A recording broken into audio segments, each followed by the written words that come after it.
Hi everyone, good morning and welcome back to my channel. So आज है दिन रविवार का, यानी कि संडे का ये व्लॉग है। और आज मेरी नींद बिल्कुल 5:30 बजे खुल गई थी। अब पता नहीं कैसे ये हो गया चमत्कार, लेकिन 5:30 बजे जो है ना मेरी नींद खुल गई थी। तो फिर मैंने फ़ोन में चेक किया, टाइम देखा तो टाइम 5:30 का था। मैंने सोचा उठ जाती हूँ, लेटे लेटे कोई फ़ायदा तो है नहीं, बल्कि जल्दी उठ जाऊँगी ना तो फिर मेरे काम ही जल्दी हो जाएंगे। तो सबसे पहले मैंने मॉर्निंग में झाड़ू लगा लिया था उठते ही। बाकी थोड़े से कपड़े थे जो मैंने भिगो के ना रखे हुए थे, ताकि मैं उनको छाल के ऐसे ही डाल दूँ। मशीन में नहीं डालूँगी क्योंकि आजकल हमारे यहाँ पे ना लाइट बहुत ज़्यादा चली जाती है। तो सुबह जैसे जल्दी उठ गई थी ना, तो उठते ही एकदम से काम में मैं नहीं लगती हूँ। सबसे पहले तो चाय पानी वही सब जो रूटीन रहता है मॉर्निंग का वो सब हो जाता है। इतना करते करते कम से कम 6 तो बज ही जाता है, क्योंकि 5:30 चाहे कितना ही बोल लो, लेकिन उठते उठते आलस करते करते थोड़ा थोड़ा करके ना टाइम खिसकता जाता है, आपको पता नहीं चलता। फिर 6 बज गए थे। फिर मैं बाहर की तरफ चली गई थी, थोड़ा बाहर साफ़ सफाई की, छत को साफ़ किया, नीचे वाला ऊपर वाला छत, और बाहर की तरफ से जो बरामदा था वो धोया। तो उसके बाद अंदर की मैंने क्लीनिंग करी, झाड़ू किया और पोछा, ये सब मैंने काम किया। और जिस टाइम पर मैं पोछा लगा रही थी तो टाइम यही कोई 7:30-8 बजे का हो रहा था। इतने में हमारे यहाँ पे ना पूरे छत में धूप लग जाती है, बहुत तेज़ धूप आती है, अंदर तक ही आ जाती है। तो पता भी नहीं चलता है कि इतना टाइम हो रहा है, ऐसा लगता है पता नहीं 12-1 बज गए हो। तो ये वाली फीलिंग आती है। और अभी मैं पोछा जैसे लगा रही थी, उसके बाद मैं नाश्ता वगैरह बना लिया था तो फिर हम लोगों ने नाश्ता किया। नाश्ता थोड़ा सा लेट बनाती हूँ, 9 बजे, क्योंकि जैसे सुबह नाश्ता कर लो ना तो फिर दिन में कुछ भी खाने का मन नहीं करता है। और अब तो हम लोग यही सोच रहे हैं कि जब तक भूख नहीं लगेगी ना तब तक ऐसे ही बना के नहीं रखेंगे। तो जो खाना पचे नहीं उसको ऐसे ही खाना भी नहीं चाहिए। तो आज इनका प्लान था कि आज छुट्टी का दिन है, संडे का दिन है, तो ये जाएंगे अपने दोस्तों के साथ क्रिकेट मैच खेलने फील्ड में। तो यहाँ पे मोहल्ले वाले सारे लड़के आते हैं और जो हमारा ग्राउंड है वहाँ पे जाके खेलते हैं। तो ये तो चले गए थे वहाँ पे। उसके बाद मैं अपने कामों में लगी हुई थी, तो मैं भी थोड़ी देर बैठी रही, पढ़ाई वगैरह की। फिर उसके बाद मुझे अचानक से याद आया मुझे मक्खन निकालना है। तो मैं नहा के आ गई थी सुबह, सारा काम वाम करके फिर मैं नहा के आई और अभी मैं यहाँ पे निकाल रही हूँ मक्खन। तो यहाँ पे जो है ना मक्खन काफ़ी अच्छे से निकल गया था आज। पिछली बार मैं बहुत ज़्यादा परेशान हो गई थी, लेकिन आज मैंने वही किया, खूब गर्म पानी करके डाला और एकदम से मक्खन जो है निकल आया था। मतलब 2 बार में निकला था। एक बार में तो मैंने ऐसे निकाल के इसको रख दिया था, दूसरी बार मैंने फिर से जो है ना उसको मथना शुरू किया तो उससे दोबारा का मक्खन निकल आया था। तो मैं वही सोच रही थी कि अगर मैं ऐसे सोच के ना इसको छोड़ देती और फेंक देती तो इसमें कितना सारा मक्खन वेस्ट चला जाता। तो मैंने एक बार फिर से फेंटा उसको और फिर से उसमें मक्खन लगाया था। तो 2 बार का जो है आज मलाई से मक्खन निकला है। और घी वही रहता है घी का कि 1 कटोरी घी ही निकलती है, उससे ज़्यादा नहीं निकलती है, क्योंकि मलाई के साथ में आधा से ज़्यादा तो दूध ही गिर जाता है। और उसी का वो ना जिस पे हम रखते हैं कटोरी पे तो वो ज़्यादा दिखाई देता है, लेकिन घी सिर्फ मक्खन का ही बनेगा। तो मक्खन थोड़ा सा ही था, घी भी थोड़ा ही बना। तो उसके बाद मैंने थोड़ी सी चाय बना ली थी अपने लिए और आराम से बैठ के अभी चाय पीऊँगी। तो छुट्टी का जैसे दिन रहता है ना, तो हस्बैंड को भी ये रहता है कि सारे दोस्त लोग खेलते हैं मतलब ग्राउंड में जाके, तो ये सारी मौज मस्ती चलती रहती है उनकी अपनी। लेकिन मेरा ये रहता है कि मुझे अगर घर पे रहना है तो फिर कोई ना कोई काम ज़रूर होगा। ऐसा कोई दिन नहीं रहता कि मैं कभी आराम से रहूं। और ये नहीं है कि कोई मेरे सर पे ज़बरदस्ती काम डाल के चला जाता है, ऐसा कभी नहीं होता। लेकिन मैं अपने लिए अपने आप ही काम खोजती रहती हूँ। तो इतना काम करते करते जो है दोपहर का टाइम हो गया था। और आज जो है ना हस्बैंड को भी थोड़ी सी भूख लगाई थी, कह रहे थे कि भूख लग गई है। तो मैंने कहा चलो भूख लगी है अच्छी बात है, खाना बना लेती हूँ मैं।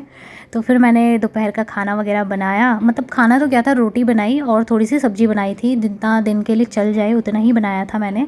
और ये था कि पूरी हो गई थी। इतने में ये देखिए यहाँ पे ये भी आ गए हैं। ये डॉग हमेशा यहाँ पे आता रहता है। तो बस अब मैं करूँगी अपना सबसे ज़्यादा ज़रूरी काम, जो कि है क्लीनिंग का। तो यहाँ पर देखिए आज मैं ना बहुत अच्छे से स्क्रबर से इसको क्लीन करने वाली हूँ पूरे गैस को, क्योंकि बहुत टाइम से मतलब ऐसा होता है पूरे हफ्ते मैं सिर्फ़ और सिर्फ कपड़े से साफ़ करती हूँ, गीले कपड़े से। बहुत ज़्यादा स्क्रबर नहीं लगाना चाहिए गैस पे, क्योंकि इस पर भी जैसे जंग लग जाता है ना तो पूरा ख़राब हो जाता है। हमारे यहाँ पे मम्मी भी ऐसे किया करती थी, हमेशा साफ़ करती थी तो वो पूरा ना ख़राब हो गया था जंग से। तो मैं अभी वीक में एक बार इसको क्लीन करती हूँ। और ये देखिए, जैसे हम रोटी बनाते हैं ना, तो रोटी का आटा जो सूखा आटा होता है परथन का, वो इस तरह से निकल के ना इसकी ऐसे कॉर्नर में छुप जाता है और फिर वो ऐसे गंदगी बन जाती है, पूरा मैल जमा हो जाता है, गंदा जमा हो जाता है। तो मैं वीक में एक बार इसको इस तरह से चाकू की हेल्प से क्लीन कर देती हूँ। थोड़ा संभल के ही करना चाहिए, लेकिन जब सफाई करनी है ना तो थोड़ा अच्छे से ही होनी चाहिए। तो इसके लिए कुछ बहुत ज़्यादा केमिकल की ज़रूरत नहीं पड़ती है, बस थोड़ा सा दिमाग लगाने की ज़रूरत है और थोड़ा आराम से, क्योंकि इसमें पाइप रहता है तो थोड़ा सेफ्टी भी बरतनी पड़ती है। आराम आराम से इसको मैं कॉर्नर से क्लीन करती हूँ। तो चाकू से या किसी भी नुकीली चीज़ से जैसे क्लीन कर लो ना, तो ये गंदा नहीं दिखता। वरना हम ऊपर ऊपर तो गैस को चमका देते हैं, पर जब वो नीचे से जो लकीर जाती है ना, उसमें वो बहुत गंदी लगती है, उसमें बहुत ज़्यादा आटा पड़ जाता है, फिर वो जमा होता रहता है। तो ये सिर्फ एक वीक का था, बाकी अभी आप देख सकते हैं एकदम साफ़ हो गया है। तो इस तरह से मैं साफ़ जब करती हूँ तब मुझे चैन मिलता है। तो ये मेरे छुट्टी के दिन का ना ये क्लीनिंग का रूटीन समझ लीजिए। कुछ ना कुछ मैं करती रहती हूँ और एक ही दिन में मैं सब नहीं करती हूँ। पर हाँ, ये है कि एक दिन में मैं 1 या 2 काम टारगेट लेके चलती हूँ कि मैं इतना काम करूँगी छुट्टी के दिन में। और मुझे सुकून मिलता है, मैं इसलिए करती हूँ। कोई ज़बरदस्ती, कोई बोझ वाली बात नहीं होती है कि मुझे दुःख होता है काम करने में। लेकिन ये है कि घर को साफ़ सुथरा रखने में जो सुकून मिलता है ना, आपकी नज़र बार बार उसी चीज़ पे जाती है। अच्छा, उसके बाद जो है यहाँ पर ये वाला जो कारपेट था, ये वाली जो ये मोटी वाली जो दरियाँ होती है, ये आपने देखी होंगी, बहुत ज़्यादा भारी होती है। और मैंने ये रूम में बिछा के रखी हुई थी। तो यहाँ पे बैठ के हम लोग खाना खाते थे, तो इसमें खाना कई बार गिर जाता था। कई बार जैसे मेहमान आते थे तो सभी यहाँ पे बैठ के खाते थे, बच्चे भी रहते थे, तो गिर जाता था।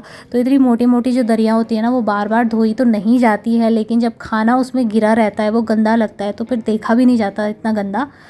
तो हस्बैंड ने बोला था कि तुम अकेले मत करना ये काम, लेकिन वो तो गए हुए थे जब अपने काम से। तो मैंने कहा मैं अब रुकने वाली नहीं हूँ, मैं कर लेती हूँ इसको। मैंने आराम आराम से ही किया। पूरे कारपेट को ना इस तरह से बिछा के और ऐसे फोल्ड करके रखना होता है बस। आप घर में ईज़िली इसको क्लीन कर सकते हो, कोई भी मुसीबत नहीं आती है, बहुत ही ईज़िली ये हो जाता है। फिर मैंने पूरे जो ये कारपेट है ना, इसको भिगा दिया था पानी से, और उसके बाद इसमें निरमा डाल के खूब अच्छे से रगड़ रगड़ के मैंने साफ़ किया है। कुछ देर खड़ी रही और कुछ देर मैंने सफाई की। एकदम से लगी नहीं रही, पर ये था कि हो गया था मुझसे, अकेले ही मैंने ये बहुत अच्छे से साफ़ किया। और जितना भार इसका सूखे में रहता है ना, उससे डबल ट्रिपल भार हो जाता है इसका गीला होके। तो थोड़ा सा ना ताकत वाली बात होती है, थोड़ा ज़्यादा इस पर ताकत लगानी पड़ती है। बाकी ये काम जब हो गया तो मुझे इतना अच्छा लगा, क्योंकि एकदम से साफ़ हो गया था। और घर में ही हम इजीली ये इतनी मोटे मोटे जो ये दन्ने टाइप के होते हैं, दरी जो होती है मोटी वाली, इनको घर में ही कर सकते हैं हम। फालतू में बाहर मार्केट में जैसे दो ना, तो वो बहुत सारे पैसे लेते हैं, और घर में जब हम कर सकते हैं और 2 लोग हो तो और भी ज़्यादा इजी हो जाता है। बाकी मेरे साथ तो अभी यहाँ पे कोई नहीं था, मेरा ही ये काम था कि मुझे एक एक्साइटमेंट सी थी कि नहीं, मुझे करना है तो करना है बस। तो इसीलिए ना मैं अकेले ही लगी हुई थी। अब ये सब अच्छे से साफ़ हो गया, तो फिर मैंने इसमें पानी डाल के खूब 2-3 बाल्टी पानी से इसको धोया था, वरना ये साफ़ नहीं हो रहा था, इसका जो जो झाग था वो। फिर उसको इस तरह से ना फ़ोल्ड करके तब मैंने खड़ा करके और चेयर पे डाल दिया था। तो 2 दिन में ये अच्छे से सूख जाता है, बहुत अच्छे से सूख जाता है। जब मैं शादी करके आई थी उस टाइम पर एक बार हम लोगों ने मिल के धुला था, उसके बाद में आज मैं धुल रही हूँ अकेले। तो उसको धुलते धुलते ना मैं पूरी भीग चुकी थी। मैंने अपने कपड़े चेंज कर लिए थे, और जैसा कि मैंने बताया था इससे पहले कि मैंने सुबह उठते ही सबसे पहले तो कपड़े भिगो के रखे हुए थे, तो ये वही थे जो सूख चुके थे, और इनको मैं अंदर ले आई थी। तो अभी मैं फ़ोल्ड करके इनको पहले ही रख लूँगी, नहीं तो यहाँ पे बहुत मैसी सा लगता है। ये वाला बेड अगर यहाँ पे फैला रहता है ना सामान, तो बहुत मैसी लगता है। और अभी यही टाइम हो रहा था इवनिंग का, 4 बजे का टाइम था या 3:30 बजे का, ऐसा ही कोई टाइम हो रहा था। तो मेरे हस्बैंड आ गए थे और वो लेके आए थे साथ में मैक्रोनी। तो थोड़ी सी मैंने क्या किया ना, मैक्रोनी मुझे कुछ ज़्यादा ही पसंद है। मैं मतलब ऐसी चीज़ें मुझे ज़्यादा अच्छी लगती है, मैक्रोनी, पास्ता और मैगी वगैरह, ये सारी चीज़ें मुझे थोड़ा ज़्यादा अच्छी लगती है। तो मैंने ना ये बना लिया था। मैंने इनसे पूछा कि बना दूँ, तो इन्होंने बोला कि चलो बना दो। ऐसे तो ये ऐसी सारी चीज़ें लाना बिल्कुल अवॉइड करते हैं, बहुत ही कम लेके आते हैं। लेकिन ये है कि जब इनको पता है कि इसको अच्छा लगता है, तो कभी कभार नहीं ऐसे ही ले आते हैं सरप्राइज़ मतलब कि कभी कभार इनका मूड हो जाए तो ये ले आते हैं, वरना मना कर देते हैं कि नहीं ऐसी चीज़ें नहीं खानी है। तो बस यहाँ पर मैं सिंपल वाली बना रही हूँ, जो मिर्च वाली होती है ना, एकदम तीखी तीखी। तो कई बार मैंने वाइट सॉस वाली भी बनाई है, शादी से पहले हम खूब बनाया करते थे, वाइट सॉस वाली भी बनाई है, वो भी बहुत अच्छी लगती है। लेकिन उससे ज़्यादा अच्छी मुझे ये वाली लगती है, जो चटपटी सी होती है। इसमें मैं खूब सारा धनिया डालूँगी, मैंने इसमें हरी मिर्च डाली थी, साथ ही मैगी मसाला और खूब सारे मसाले अच्छे से मिक्स करके, अच्छे से पका के, टोमेटो सॉस वगैरह डाल के और फिर बनाई थी मैंने टेस्टी टेस्टी मैकरोनी। तो इतनी टेस्टी हो रही थी, और शाम के टाइम पे ना, मतलब हल्की फुल्की जो भूख लगती है उसके लिए बहुत अच्छा होता है ये। और आज तो दिन भर में काम इतने ज़्यादा हो गए थे कि भूख भी लग रही थी बार बार, ऐसा लग रहा था कि आज ही पता चल रहा था भूख क्या होती है। नहीं तो जैसे थोड़े बहुत ऐसे छोटे मोटे कामों से क्या भूख लगेगी, हाथ पैर तो हिलेंगे नहीं और खाना पचेगा नहीं। लेकिन आज का काम जो था वो काफ़ी सारा हुआ, बहुत सारा किया, तो इसलिए भूख भी लगाई थी। तो बस अभी यहाँ पे इसमें मैंने हरा धनिया डाल दिया है और आप लोग देख सकते हो कितनी ज़्यादा यम्मी लग रही है। तो फ्रेंड्स, आप लोग भी आ जाइए हमारे साथ एंजॉय करने के लिए। शाम की चाय भी मैंने रखी हुई थी, क्योंकि बिना चाय के तो हमारा दिन ही अधूरा रहता है। और हस्बैंड तो इस टाइम तक आ ही गए थे, क्योंकि उनका जो मैच था वो भी हो चुका था ख़त्म। तो अब जो है हम लोग साथ में बैठ के मैकरोनी खाएंगे आराम से और इवनिंग टाइम को एंजॉय करेंगे।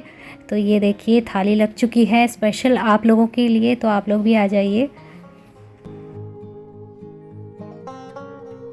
तो अभी ना हम लोग यहाँ पे ऊपर ही बैठ के खाएंगे बेड में। वैसे मुझे पता है काफ़ी सारे लोग बोल भी सकते हैं कि बेड में बैठ के नहीं खाना चाहिए, लेकिन हम लोग खाते भी नहीं है बेड में बैठ के।